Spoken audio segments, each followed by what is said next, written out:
Chittagong city কর্পোরেশনের 34-37 নম্বর ওয়ার্ডে চৌছলা ও TC রোডের উন্নয়ন কাজের উদ্বোধন করেছেন মেয়র ডাক্তার শাহাদাত হোসেন।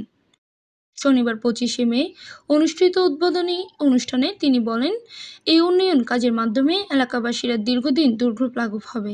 বিশেষ করে জলাবদ্ধতা নিরসনে ড্রেন নির্মাণ ও টেকসই রাস্তা নির্মাণের উদ্যোগে গুরুত্বপূর্ণ ভূমিকা রাখবে। প্রকল্পের আওতায় চৌছলা রোডের ড্রেন সহ রাস্তা নির্মাণের ব্যয় ধরা হয়েছে 9,23,20,000 টাকা। কাজ শুরুর আগে ওয়ার্ডের ড্রেনেজ ব্যবস্থায় ডিজিটাল সার্ভে করে আউটলেট নির্ধারণ সহ পরিকল্পনা চূড়ান্ত করা হয়েছে। ফলে চলিত বর্ষায় ওয়ার্ডে জলাবদ্ধতা দেখা দেয়নি বলে জানান মেয়র।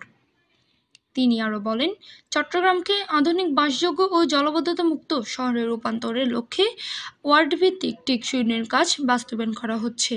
অনুষ্ঠানে উপস্থিত ছিলেন চসিকের প্রধান প্রকৌশলী আনিসুর রহমান সোহেল, তত্ত্বাবধায়ক প্রকৌশলী আশিকুল ইসলাম, সরকারি প্রকৌশলী মহেন মিনুল ইসলাম, সাবেক কাউন্সিলর হাসান মুরাদ, হানিফ সওদাগর সহ স্থানীয় গণমান্য ব্যক্তিবর্গ। স্থানীয় বাসিন্দারা উন্নয়ন কার্যক্রম শুরু হওয়ার সন্তোষ প্রকাশ করেন এবং কাজ দ্রুত ও মানসম্মত শেষ করার আহ্বান জানান।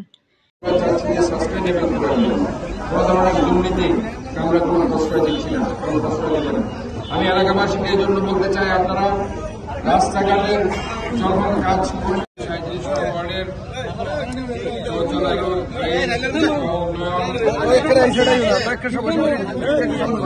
রিয়াজউদ্দিনের পাঠানো তথ্য ভিডিও চিত্রে PIB 71 টিভি।